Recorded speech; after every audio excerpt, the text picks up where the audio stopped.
በገዳም ለመኖር ድንግልናዋን ጠብቃ ለመኖር ቃል ገባች። ከዚያም ወደ ገዳም ገብታ መነኮሰች። ስትመነኮስ በጊዜው የነበረው ንጉስ አላውያን ለእስክንድሮስ የሚባል ሚስት ለማግባት ሲፈልግ ደናግል ፈልጉልኝ ሲል አይ ደናግልማ በገዳም ይገኛሉ አሉ። በመልክ ስትመረጥ አርሴማ ተገኘች። እሷ መንኩሳለች።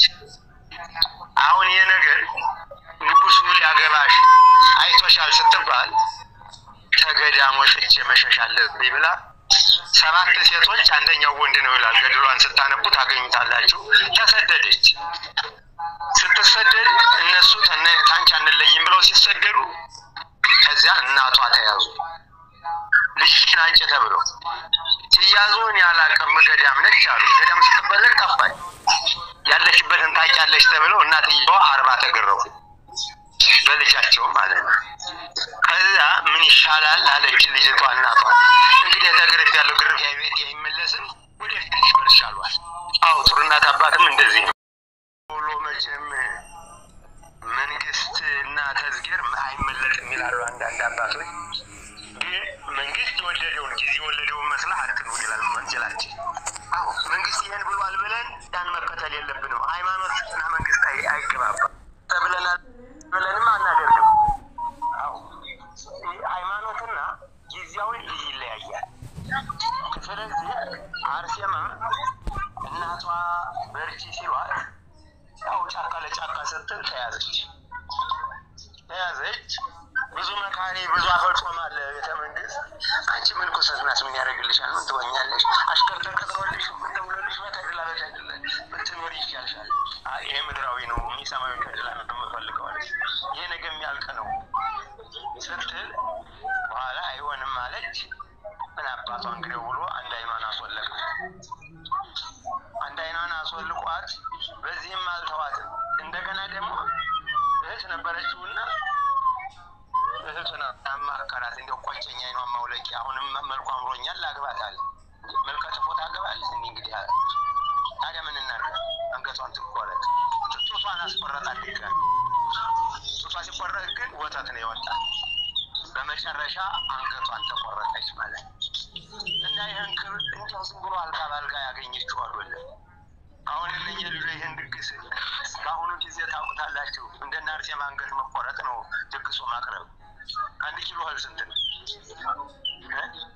እነሱም ይሄን መከራ አልፈን ያንን ለመውረስ እንጂ ይሄ ምድራዊው ገንዘብ ውድም ቢሆን አንተውም ብለው ነው። አሁንም እግዚአብሔር ይፈጽምላቸው ይፈጽማል። አዎ እንግዲህ ስናስበው ዘመነ ሰማዕታት ነው ዛሬ እና ወርቅ በእሳት ብር በከውር ይላል። አሁን ወርቅ ከወላጥ ፋር ታፍሶ እንደመጣ አንገት ላይ ይውላል። አይውል ባለሙያ ጋር ይሄድና ያ ወርቅ አንጣሪው ሌላ ዲዛይን ታመጣለች ሴትዮዋ ወይንም በዚህ አይነት ስራ አለ ይላል። እሱ ያውቀዋል። በዚህ አይነት እሳት ውስጥ ጎሎ አቀልጾ ነው የሚሰራው። አቤት የገሪት ወርቅ ይባላል። ታዲያ ወርቁ መከራይቷል አላየም። ፈተናይቱ ነው አንገት ላይ የዋለው። እኛም መንግስተ ሰማያትን የምናገኘው በፈተና ውስጥ አልፈን ነው ለማለት ነው። አዎ እና ቀደም እሱም እንዳለው አዎ ሰጪ ቢኖር ተቀባይ ተሌለ ለማን ሰጥቶ ይጸድቋል ይላል መጽሐፍ። አዎ ደግሞ የሰጠው ያለቀበት ይበልጣል። የሚበላለት ካጣ ያለቀበት ሰጥቶ ያነሰው ይበልጣል ይላል። ለምን አይተናል በወንጌሉ እነ ዴኪማስ አልቆበት እንግዲህ የሚጠጣ ይጠጣ የማይጠጣ ጋር ነው አሙሉ ተባርኮለት ወይን አርጎለታል ይላል። ዋው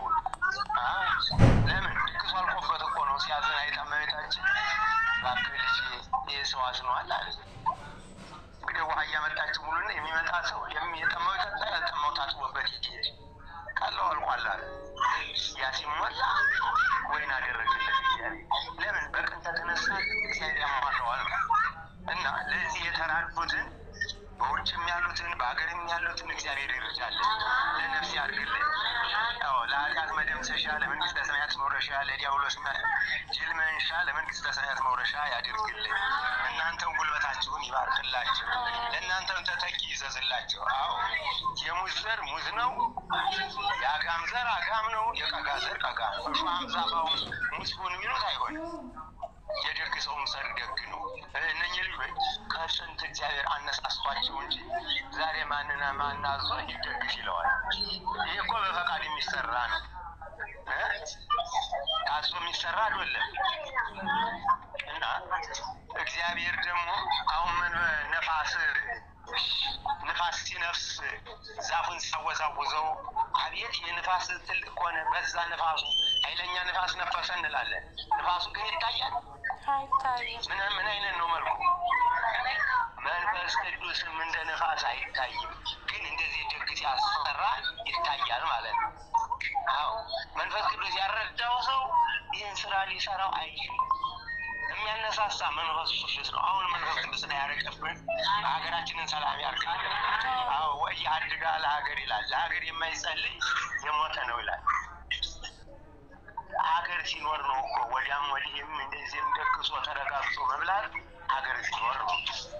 አሁን ተረጋግቶ የማይበላውን ባለፈው ሰምታችኋል። ጅሩ ላይ አንድ አካባቢ ብቻ 61 ምናምን ሰው ነው የሞተው።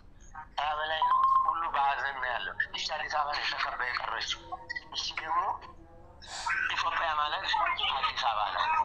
ኢትዮጵያ የሚባለው ህዝቡ ነው፣ አፈሩ አይደለም። አፈርማ አሜሪካንም ጀርመንም አለ። አፈሩ እኮ አይደለም ኢትዮጵያ የሚባለው ህዝቡ ነው።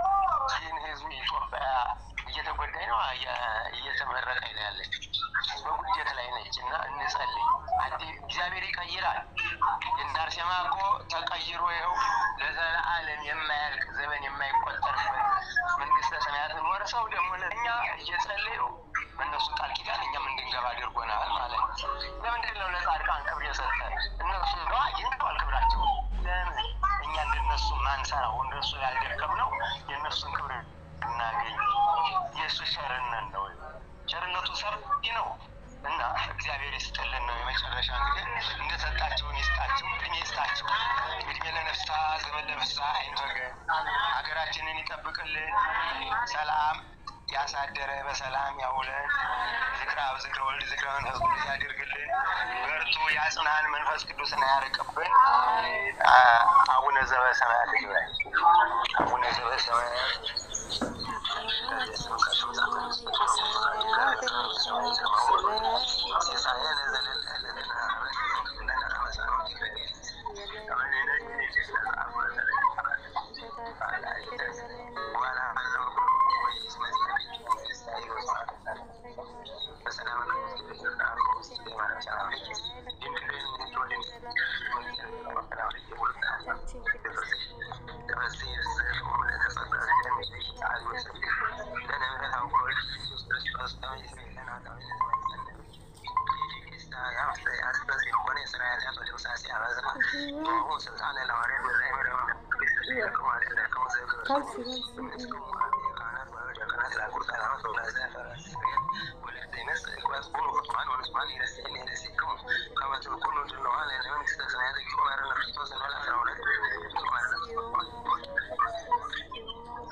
ኢየሱስ ክርስቶስ ስራያት ያለ ሁሉ ህዝብ ከማይሰራ ኃጢአት እግዚአብሔር